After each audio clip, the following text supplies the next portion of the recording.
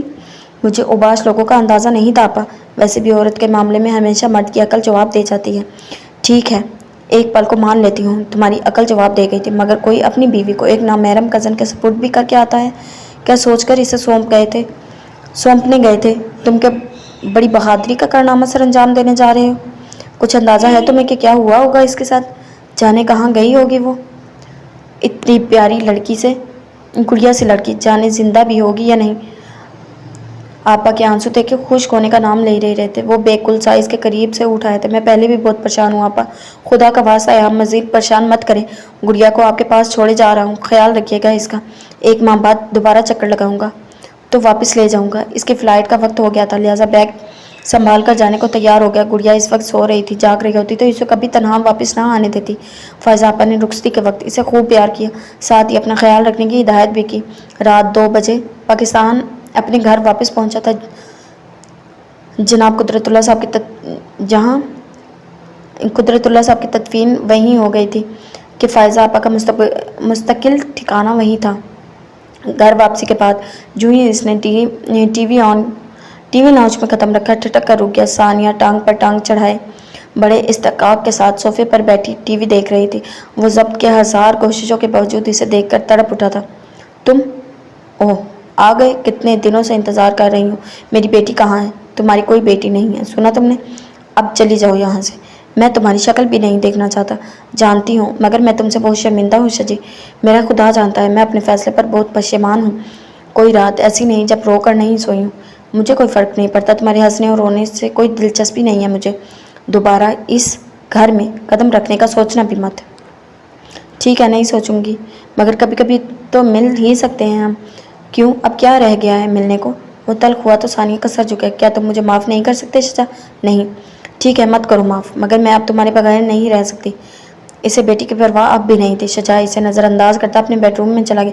دوسری بیوی کہاں ہے تمہاری؟ دکھائی نہیں دے رہی۔ گڑیا کا بھی نہیں بتایا تم نے؟ وہ بھی اس کے پیچھے چلی آئی۔ شجاع نے بیگ سائڈ پر رکھ کر خود کو بیڈ پر گرا لیا۔ وہ دونوں ملک سے باہر ہیں، فائزہ آپا کے پاس ہے۔ اب جا رہی ہوں، مگر کل پھر آؤں گی۔ میری زندگی میں اب حقیقتاً تمہارے سوا کوئی نہیں ہے شجاع۔ جسٹ شٹ اپ ثانی، اب چلی جاؤ یہاں سے۔ اس عورت کے لیے کبھی وہ جان دیتا تھا، مگر اب وہی عورت خود چل کر اس کے پاس آ گئی تھی، پھر بھی وہ اسے دھتکار رہا تھا۔ وقت کی بات ہے۔ ثانیہ اس کے لہجے پر مسکرائی تھی۔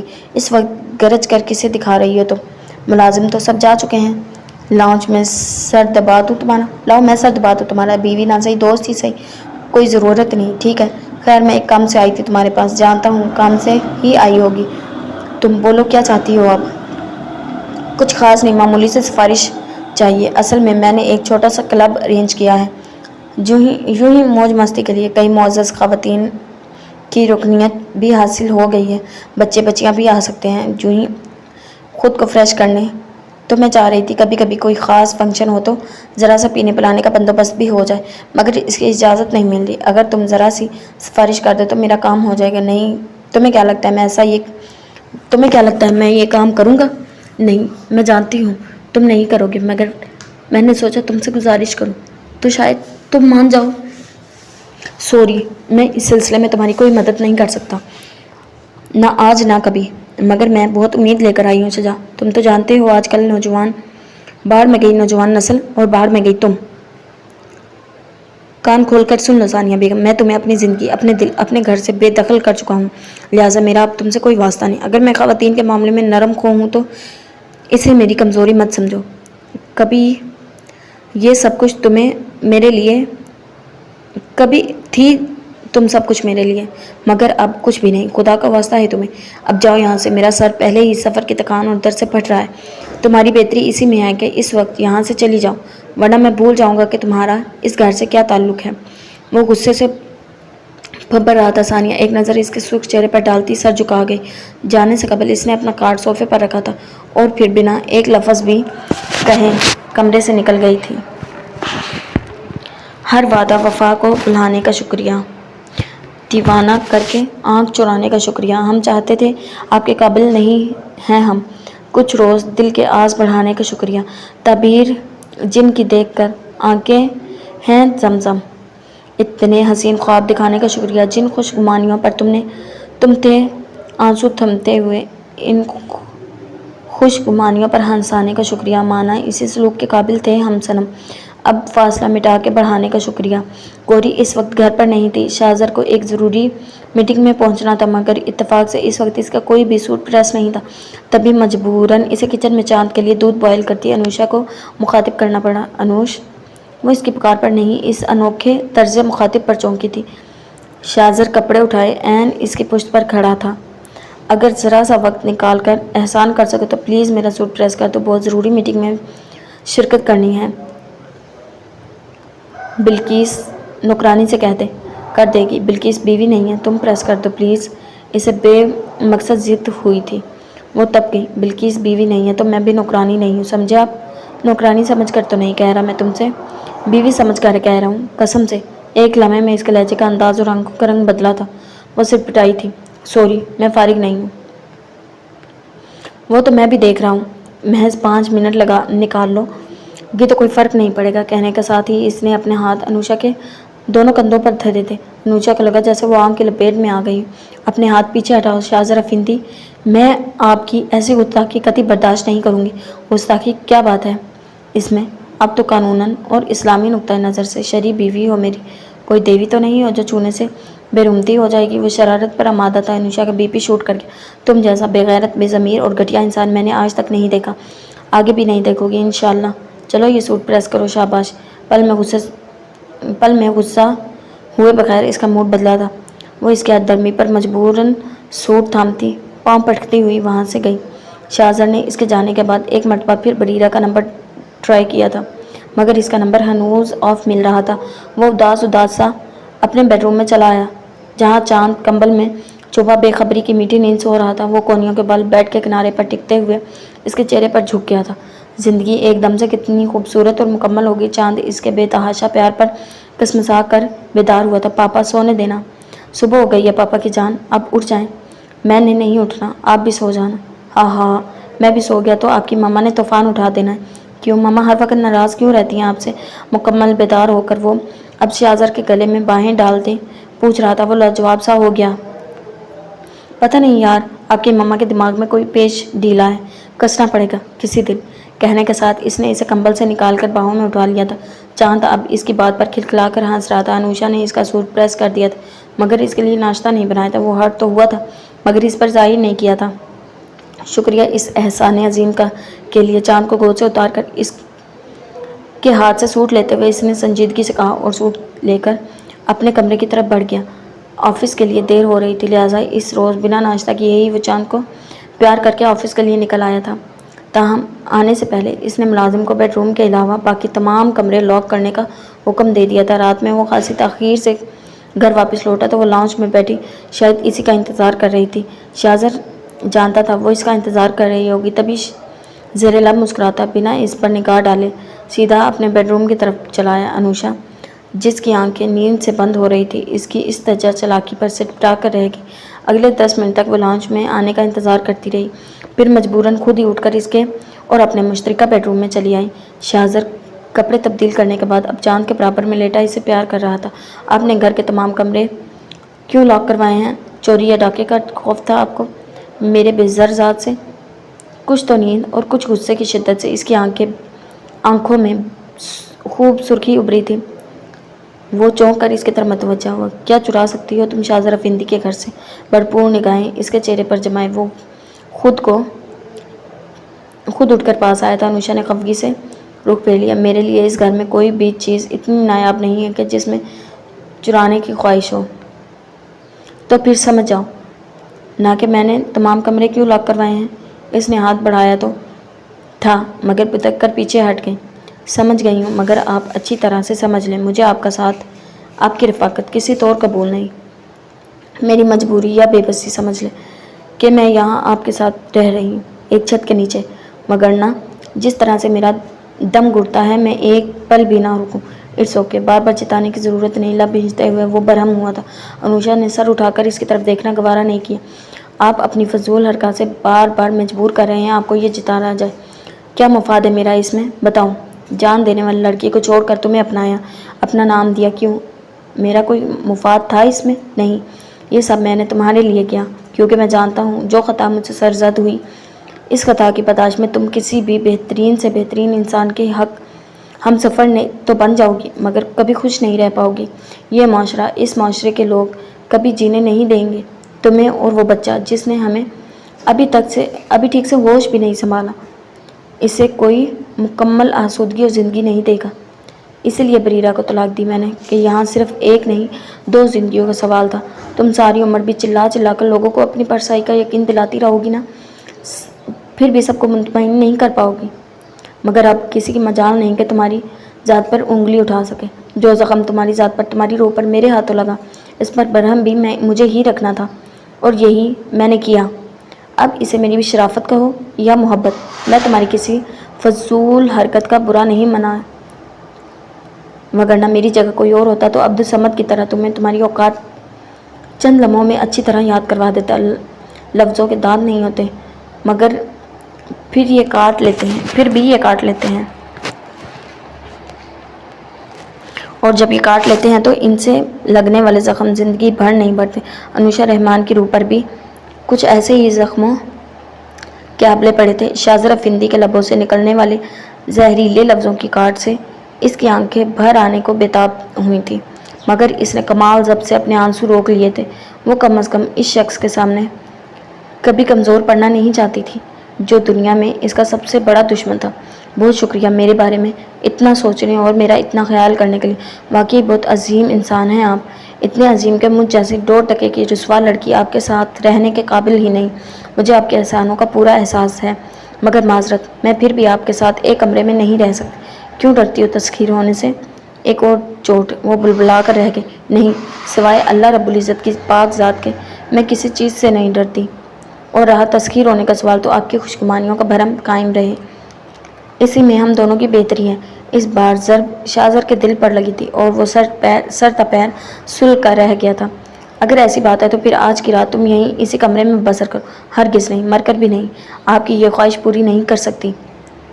اتنی آگے کی سوچنے کی ضرورت نہیں ہے، ابھی فی الحال تم اپنے پورے ہوش حواس میں زندہ سلامت وہ سب کرو گی جو میں کہوں گا۔ وہ ضد میں آیا تھا اور اسی ضد میں اس نے انوشا کے منہ پر ہاتھ جما کر اسے بیڈ پر دھکیل دیا تھا۔ بہت گھمنڈ اور خوش فہمی ہے تمہیں اپنی بہادری پر۔ آج دیکھ لینا میری طاقت کے سامنے تمہاری اس فضول اکڑ کی کیا اوقات ہے۔ چاند کے اٹھ جانے کے خدشے سے وہ دھیمی آواز میں بول رہا تھا۔ انوشا کو لگا وہ کسی معصوم چڑیا کی طرح ظالم سیاد کے شکنجے میں پھنس گئی ہے۔ وہ اپنی رہائی کے لیے اس نے ہر حربہ آزما لیا تھا، مگر سیاد کے مضبوط گرفت کے سامنے اس کی ہر کوشش بیکار گئی تھی۔ تبھی آخری حربے کے طور پر وہ رو پڑی تھی، اور شاذر جو آج اسے کسی طور بخشنے کے موڈ میں نہیں تھا، اس کے رونے پر کمزور پڑ گیا تھا۔ اب کیوں رو رہی ہو؟ وہ سارا تنتنا، وہ اکڑ کہاں گئی؟ تم مر جاؤ شاذر افندی، خدا کرے تمہیں کل کا سورج دیکھنا بھی نصیب نہ ہو۔ رونے کے بعد وہ بددعاؤں پر اتر آئی تھی۔ شاذر زیر لب مسکراتا اسے اپنے فولادی گرفت سے آزاد کر گیا۔ یہ جو زبان ہوتی ہے نا عورت کی، یہی سارے فساد کی جڑ ہے۔ عورت اگر اسے چھوٹی سی چیز کو قابو میں رکھ لے تو ساری دنیا پر حکومت کر سکتی ہے۔ وہ طنز کرتے ہوئے باز رہنے والا نہیں تھا۔ انوشا زور و قطار روتی رہی۔ اب چپ کر جاؤ، خدا کا واسطہ ہے تمہیں۔ چاند اٹھ گیا تو دوبارہ نہ سوئے گا نہ سونے دے گا، ویسے بھی میں نے تمہارا کوئی نقصان نہیں کیا۔ بکواس بند کرو، وہ بنا کر کہتی ہوئی اس پر دھاڑی تھی، اور پھر بیڈ سے اٹھ کر کھڑی ہو گئی۔ یہ لو چاپیاں، اور جہاں دل چاہتا ہے جا کر سو جاؤ۔ رات میں ڈر ور گئی تو کسی دن تو میں نہیں آتا مدد کے لیے۔ وہ ابھی سے تنگ کر رہا تھا۔ انوشا بنا ہی اس پر نگاہ ڈالے تیزی سے کمرہ چھوڑ گئی۔ پاگل! اس کے جانے کے بعد وہ سر جھٹک کر مسکراتے ہوئے اس نے کہا، اور پھر سوتے ہوئے چاند کو ایک ہاتھ سے اٹھا کر اپنے بازو پر سلاتے خود بھی وہیں لیٹ کر سکون سے آنکھیں موند گیا۔ فجر سے کچھ پہلے جو ہی اس کی آنکھ کھل گئی، پیاس کا احساس نہیں تھا، مگر ایک عجیب سی بے چینی ضرور دل و دماغ کو حصار میں لیے ہوئے تھی۔ کئی بار کروٹ بدلنے کے بعد بالآخر بیڈ سے اٹھ کھڑا ہوا۔ کمرے میں ہیٹر آن ہونے کی وجہ سے ٹھنڈ کا احساس زیادہ نہیں تھا، لہٰذا ایک نظر